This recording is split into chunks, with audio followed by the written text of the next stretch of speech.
Olá, pessoal! Nós estamos aqui hoje para conversar de um assunto muito importante e urgente, né, nesse momento, que é a questão da reabertura das escolas, né, o ensino presencial. Muito se fala sobre o assunto, a justificativa, a compreensão que as pessoas têm sobre o porquê a gente não está tendo aulas presenciais estão carregadas de vieses, né, problemas que existe um motivo para existir. Dizer que a gente não retorna porque o sindicato não quer, porque o professor é um acomodado, porque os políticos e o movimento X não deixa, porque a população é culpada.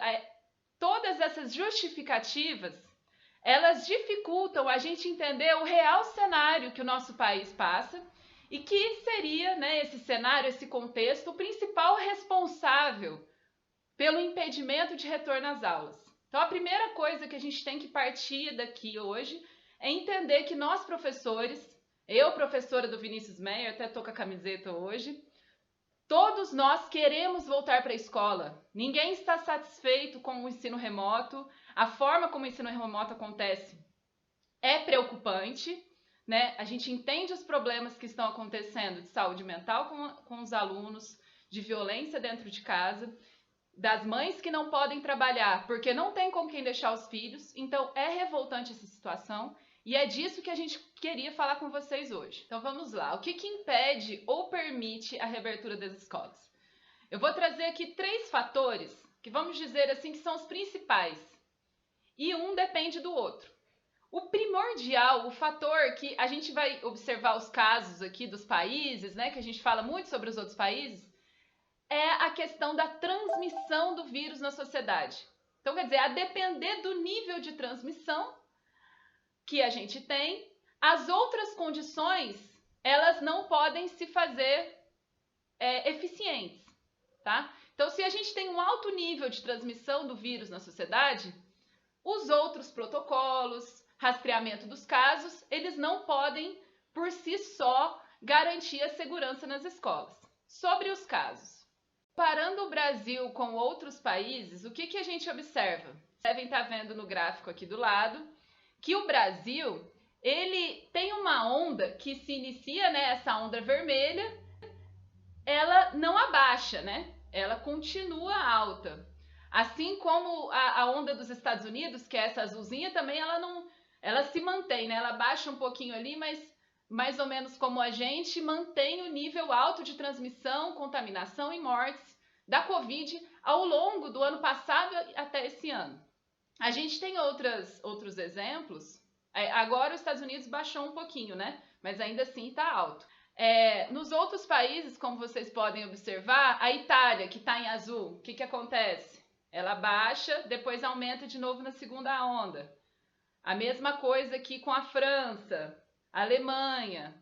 Então, todas as pesquisas que existem sobre retorno das escolas nesses países, que é a Itália, França, Inglaterra, eles estão nessa parte do pico, controle dos casos total, né? Como a gente vai ver daqui a pouco.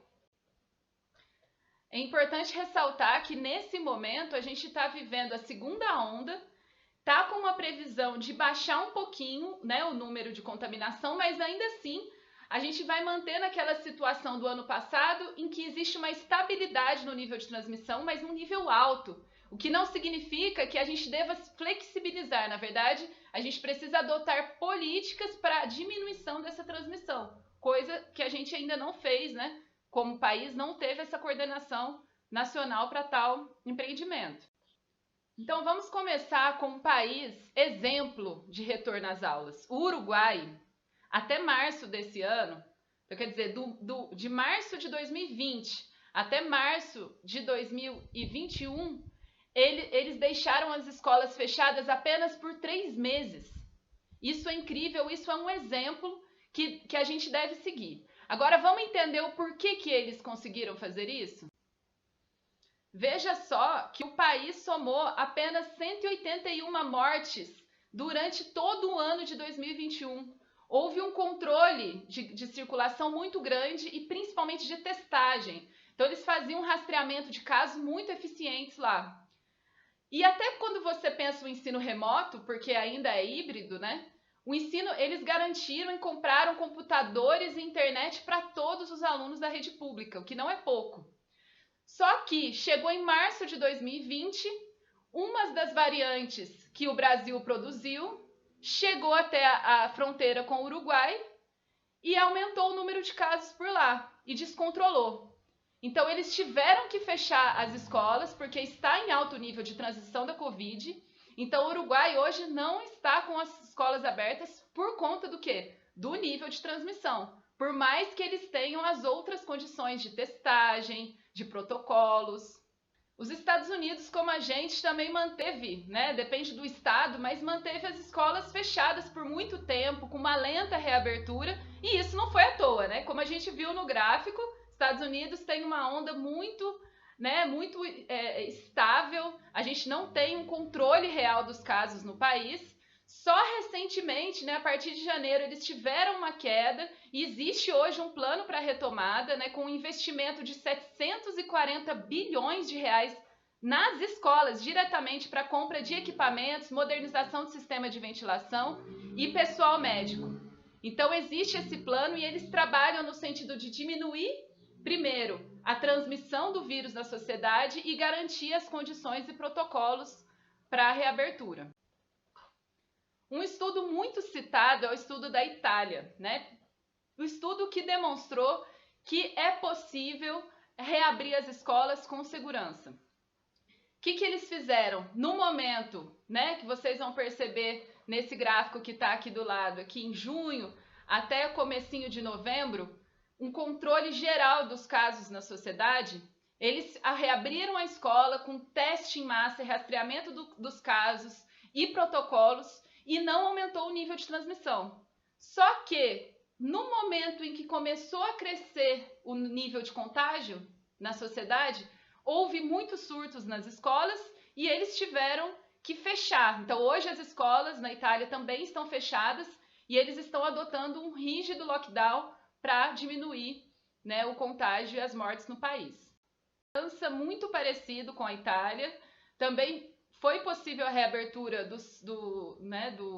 das escolas, como vocês podem perceber no gráfico, que também estava baixo naquele período, com rastreamento dos casos e também outras medidas de lockdown que eram feitas concomitantemente, priorizando a reabertura da escola em relação a outros tipos de estabelecimentos. Só que, com o aumento dos casos que teve também agora, em março, as escolas foram fechadas no país inteiro pelo presidente Macron, que também está adotando outras medidas de confinamento. Um caso que hoje está reabrindo as escolas é a Inglaterra, né? O Reino Unido, se vocês observarem no gráfico, eles conseguiram controlar ali no início, né? Teve um pico, depois diminuiu. Eles reabriram, né, nesse meio tempo, demonstrando com algumas pesquisas que as crianças elas se infectam quando o nível de contaminação na sociedade é alto. Isso é que as pesquisas que eles fizeram dizem. E agora, em março de 2021, eles retomaram, né, as escolas, o ensino presencial, com o avanço da vacinação que de fato ocorreu, né, com pessoas até 50 anos de idade. Estão planejando agora a vacinação de adolescentes a partir de 12 anos, também para permitir a reabertura. E o controle, além dos protocolos rígidos, né, que eles têm, são 57 milhões de testes rápidos que estão sendo distribuídos nas escolas agora para a realização desse rastreamento eficiente, que é muito importante. E, além disso, o número de casos na Inglaterra agora está controlado, se olharem, por conta da vacinação e por conta de outras medidas, fazendo com que a reabertura das escolas seja seguro, seguindo protocolos, obviamente, e também outras medidas de testagem e rastreamento. E no Brasil? No Brasil, as escolas estão fechadas na maior parte dos lugares desde o início da pandemia. A gente teve muitos cortes de orçamento nos últimos anos. O Ministério da Educação perdeu só para 2021 27% de recurso. O orçamento do ano passado não foi aplicado integralmente nas escolas. A gente deixou de fazer investimentos importantes, como, por exemplo, garantia de computadores e internet para os jovens e para as crianças. E hoje a gente tem alguns casos, por exemplo, São Paulo, que abriu, e pesquisas foram realizadas nessas escolas, né, do estado de São Paulo, que demonstraram o quê? Que, por exemplo, nas escolas de Campinas, São José dos Campos, Mogi Mirim, Araçatuba, mesmo com a frequência máxima de 35% dos alunos, o retorno das aulas produziu um saldo de 2,3 mil contágios e 70 óbitos dos profissionais de educação. Aí você pode dizer que eles já teriam morrido assim mesmo, só que não. Nesse estudo, né, realizado pela Rede Escola Pública e Universidade, que monitorou 299 escolas da rede estadual, demonstrou que a incidência de contaminação nessas escolas foi 192% maior do que a ocorrência na mesma faixa etária pesquisada, que eles pesquisaram na faixa etária dos professores.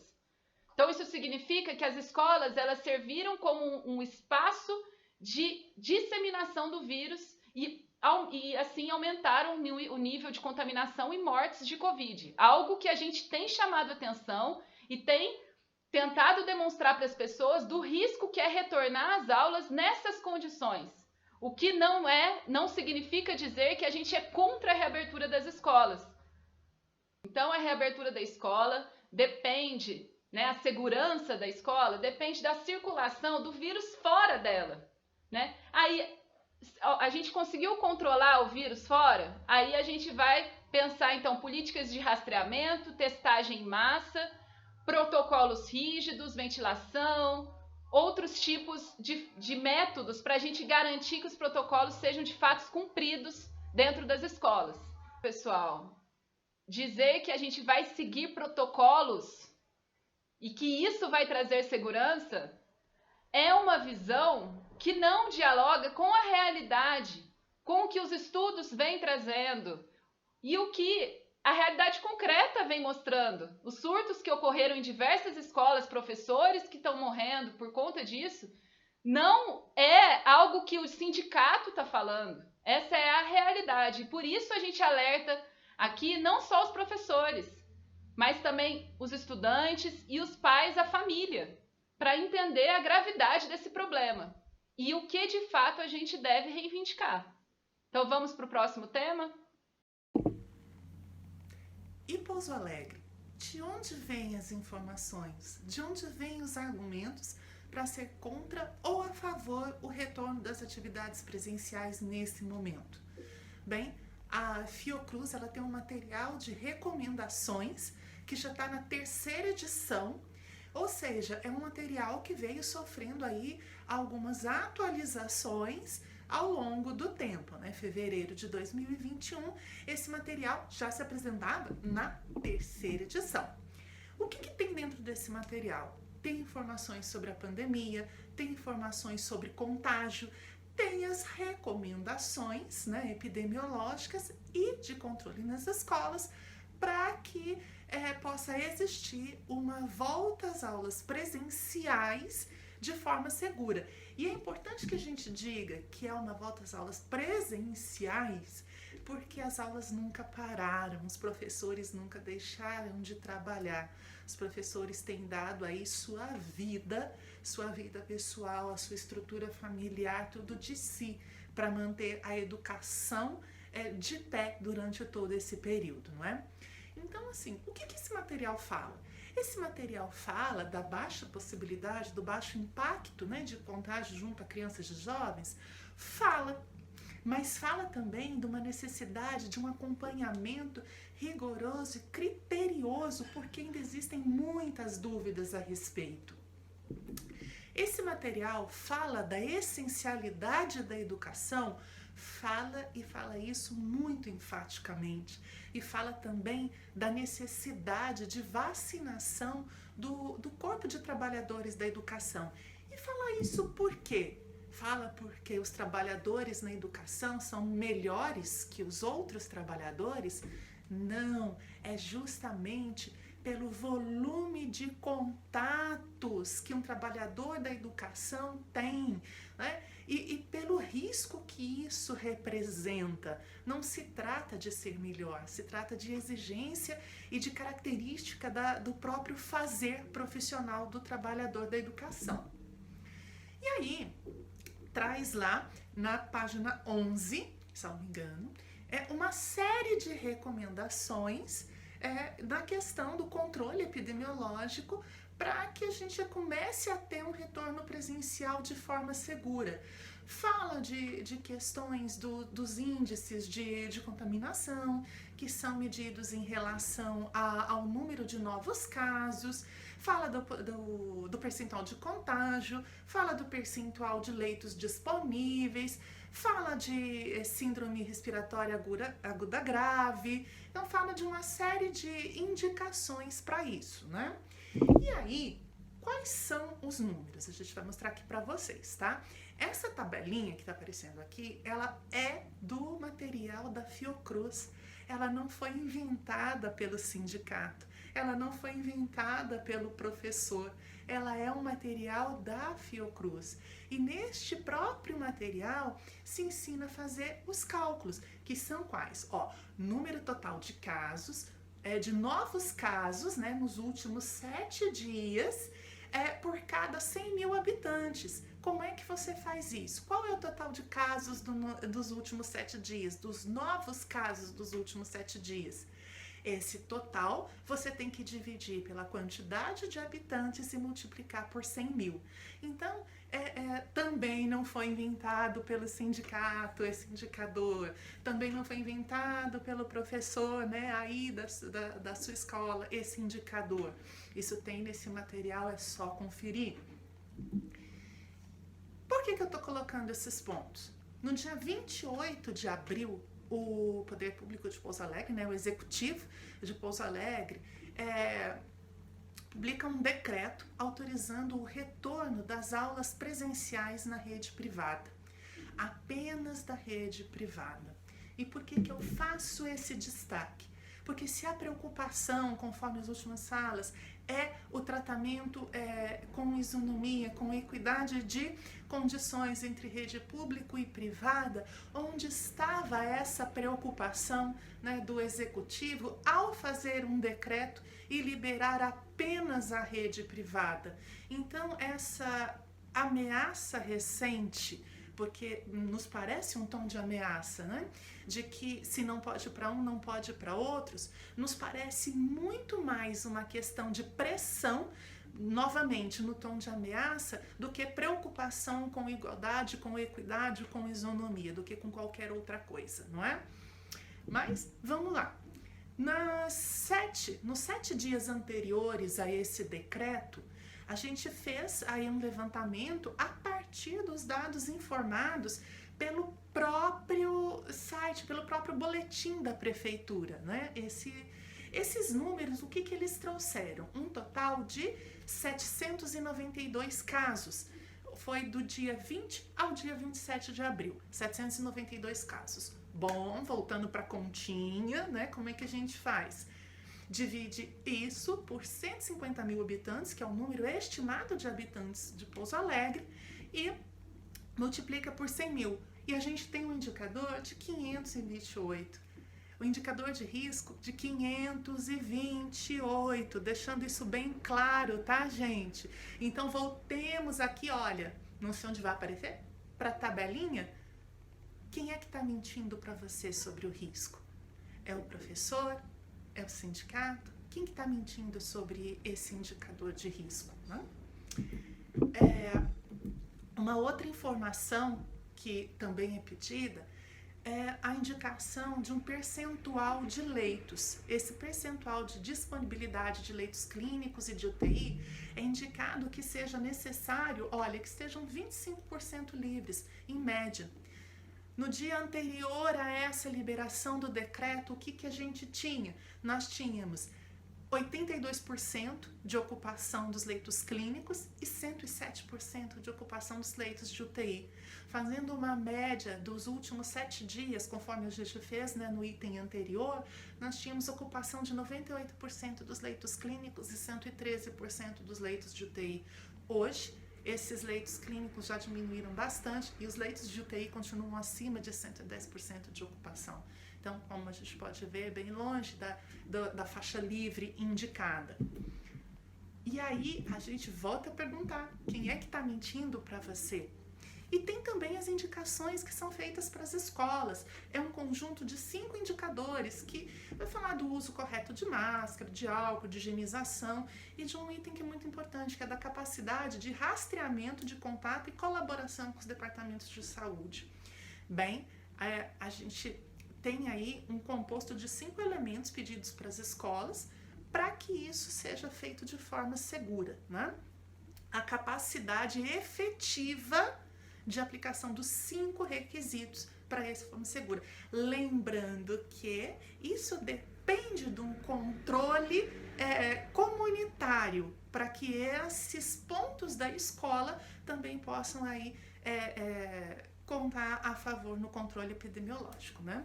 Então vamos lá. Vocês sabiam que teve várias escolas no período que a gente retornou que não providenciaram o equipamento de proteção, a máscara para os seus professores, que tiveram que comprar do próprio bolso? Pois é, se você não acha isso um grande problema, é bom a gente lembrar que o fornecimento de EPI é de obrigação do empregador. E aí eu te pergunto, hoje, como que a gente sabe sobre a máscara PFF2? Quais são as escolas que estão fornecendo ela em quantidade adequada para os professores? Perguntamos, a rede pública tem condições de fazer essa oferta? Tem condições de fazer essa oferta para todos os alunos e trabalhadores da rede pública? Com relação ao distanciamento, vocês conhecem realmente todos os espaços de sala de aula desta cidade, público e privada? Gente, nós atendemos telefones nesse pouco período que voltou, de professor chorando com a quantidade de pessoas dentro da sala de aula. E aí, o que dizem para você que está em casa? Que está tudo tranquilo, que está tudo sendo perfeitamente respeitado. Faça as contas do tamanho que precisa ser cada ambiente para comportar a quantidade de alunos, né? Uma outra coisa que é importante a gente saber é em relação ao volume, essa circulação, do que significa circulação a partir da escola presencial. Segundo os dados do INEP, mais uma vez, isso não é inventado pelo sindicato nem pelo professor, tá? Dados 2020 do INEP, o total de matrículas da educação básica, somente da educação básica na cidade de Pouso Alegre, é de 36 mil matrículas.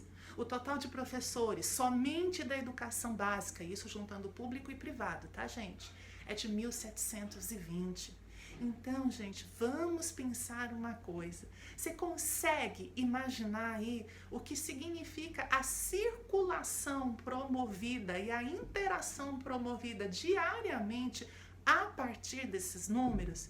Consegue imaginar isso? E não é só escola, é de todos os serviços que funcionam a partir da escola, inclusive transporte público, para que todo esse volume de pessoas, de alunos, professores, familiares e serviços auxiliares funcionem para a escola funcionar, né?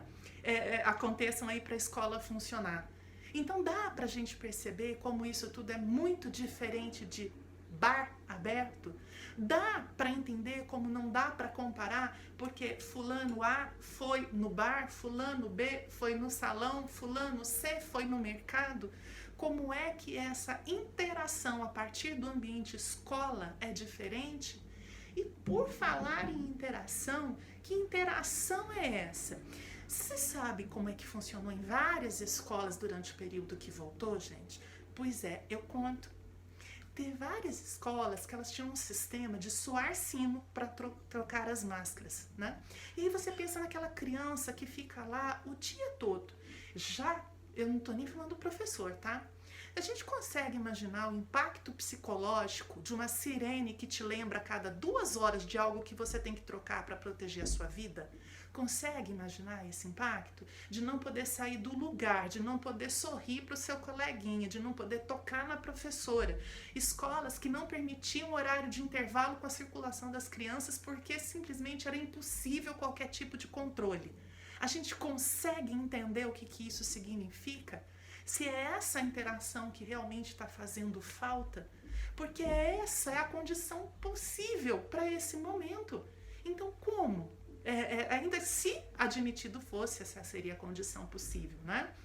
Os professores estão cansados, sim. Tem muito professor cansado, todos, mas conscientes do seu papel. Olha, tem muita gente dizendo que essa não é a posição da categoria, nenhuma posição é 100%, mas eu poderia, sem nenhum medo de errar ou de ser injusta, convidar quaisquer pessoas para passar um dia atendendo os telefones sem pedir a identificação dos professores, para ver se você não sai ao final desse dia chorando com as situações que cada um contam dos relacionamentos com as suas direções, com as escolas. Como que as pessoas são pressionadas a dizer que concordam para a manutenção dos seus postos, para a manutenção dos seus empregos.